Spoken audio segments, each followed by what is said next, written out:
It is a great day to be in Africa and to be a part of the graduating class of 2020 for the International College of Peace Studies. Congratulations. I want to leave a few thoughts with you as you begin your journeys using the academic excellence and coursework that you've completed over these months. There are a lot of distractions that you will be faced with.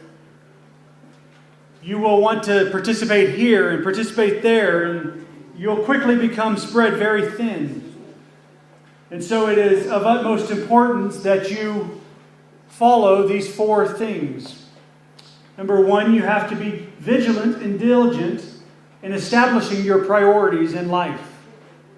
Your priorities are what must guide you, and of course we want those based in God's Word, but they must be based on that foundation. But you must have the right priorities, or you will quickly lose your way. The wisest man that ever lived said that wisdom is the principal thing, and of course with all thy wisdom, get understanding and get knowledge, which you have done, you've applied yourself. But wisdom comes from above. Wisdom is the applied knowledge, the applied education.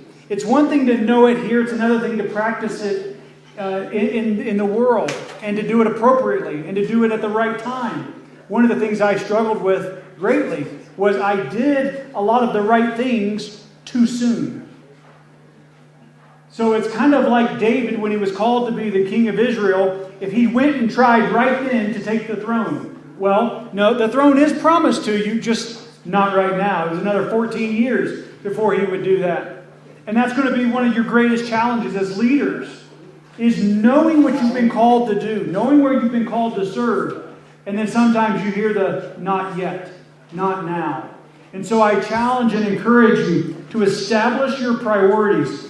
The priority that I established in my life whenever I was 18 years old took me off track. I made the decision when I was 18 years old. I had one life motto, and it was to be the CEO of a billion-dollar company. That's all that one sentence, that one phrase was what guided everything I did all day, every day. It didn't matter if there were birthdays. It did not matter if there were holidays. There was no such thing as an evening to me or a weekend to me. Everything that I did revolved around being the CEO, becoming the CEO of a billion-dollar company. Let me tell you what the wrong priorities will get you. You will lose. You will lose your family. You will lose your finances. You will lose your health. You will lose your influence. You will lose with the wrong priorities in life. And so I challenge you to establish the right priorities. The second thing you must adhere to is to pursue your purpose. Discover your purpose. Actively seek out your God-given purpose. I can tell you if you're not willing to die for it, then it's not worth living for either. Look at all of the things that you do that aren't worth your time. They're not worth your attention. We have glorified busy in this society. We have glorified busy, and that is the enemy of success. It's not how busy you are. Right. And so you must find your purpose. You must find your purpose. The third area I want to challenge you. There is a common prevailing humanistic philosophy that says to follow your heart. And I want to challenge the graduating class of 2020, the esteemed humanitarian diplomats and the disaster recovery diplomats that we have, ambassadors that we have with us today, and risk reduction. I challenge you not to seek happiness, but I challenge you and encourage you to seek peace and pursue peace. And in the course of pursuing peace, we are assured in Proverbs 16:20 that you will achieve happiness. If you seek happiness, you most certainly will never find it, for that is ever elusive. Most people try to chase happiness in the things of this world. They chase it in money or people, and in experiences and in entertainment. And there is no amount of money, no amount of entertainment. You get to the end of it, and the richest man that ever lived said, It's all vanity. It's a big joke. It's not fulfilling. You must seek peace. And as you discover peace, you'll find that it's actually a person. It's a Prince of Peace. And you'll find that he says, whosoever trusteth in him, happy is he. Happiness is not elusive. It's a roadmap. It's just as plain and clear as the course work you've just concluded. But I pray that you will seek peace. And lastly, that you will persevere.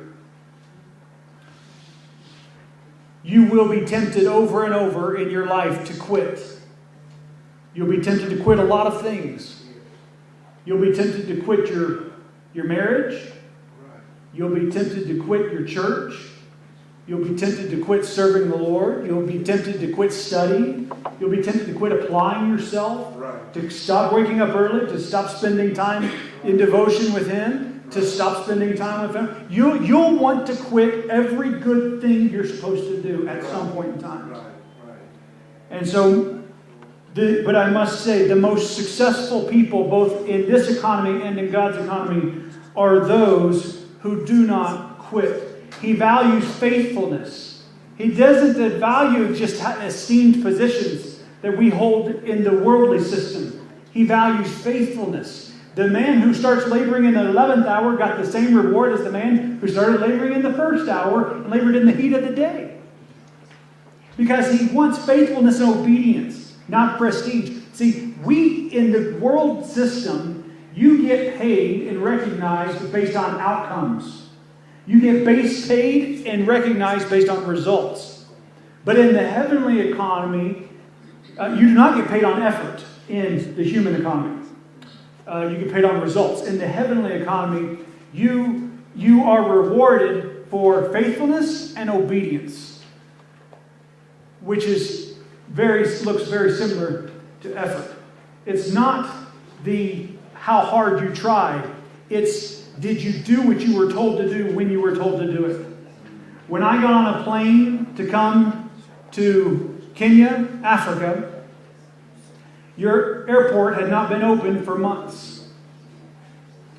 It required approval from the State Department to even let me get on the plane. Knowing that obviously I could be turned around at the border, it could result in me being stuck here for months, or any other types of detainment along the way. It's a time when most won't even travel to a neighboring county or a neighboring country on this continent. But there are some things, because of the priorities, because of the purpose, because of the peace, and because of the perseverance, that to be obedient to my King, I must come. And so, with that, I want you to know that circumstances will oftentimes not be in your favor. The very nature of disaster risk reduction is that in humanitarian diplomacy, is that you are addressing some of the most egregious, sad, horrific conditions of mankind. You face head on the effects of evil. That is the results of evil, and you are the force for good, the force for righteousness, the force for peace, trying to retain and oftentimes restore order.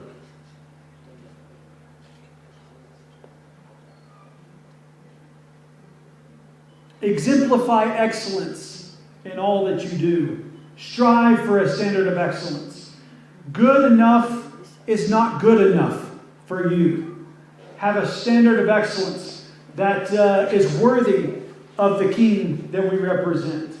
And I congratulate each one of you for your studies, for applying yourself diligently. You have made it. You have successfully completed it. And it is in the spirit of your excellence, the spirit of your accomplishment and achievement here over the past several months that I want to leave you with this parting blessing that we find in Deuteronomy.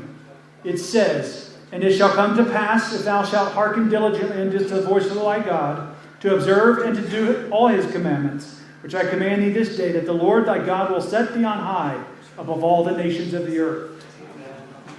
And all these blessings shall come on thee, and overtake thee. And if thou shalt hearken unto the voice of the Lord thy God, blessed shalt thou be in the city, and blessed shalt thou be in the field. Blessed shall be the fruit of thy body, and the fruit of thy ground, and the fruit of thy cattle, and the increase of thy kind, and the flocks of thy sheep. Blessed shall be thy basket and thy store. Blessed shalt thou be when thou comest in, and blessed shalt thou be when thou goest out. The Lord shall cause thine enemies that rise up against thee, and they will, that rise up against thee, to be smitten before thy face. They shall come out against thee one way, and flee before thee 7 ways. The Lord shall command the blessing upon thee in the storehouses, and in all that thou settest thine hand to do. And he shall bless thee in the land which the Lord thy God giveth thee. The Lord shall establish thee an holy place, a holy people unto himself, as he has sworn unto thee, if thou shalt keep the commandments of the Lord thy God, and walk in his ways. And all the people of the earth shall see that thou art called by the name of the Lord, and they shall be afraid of thee.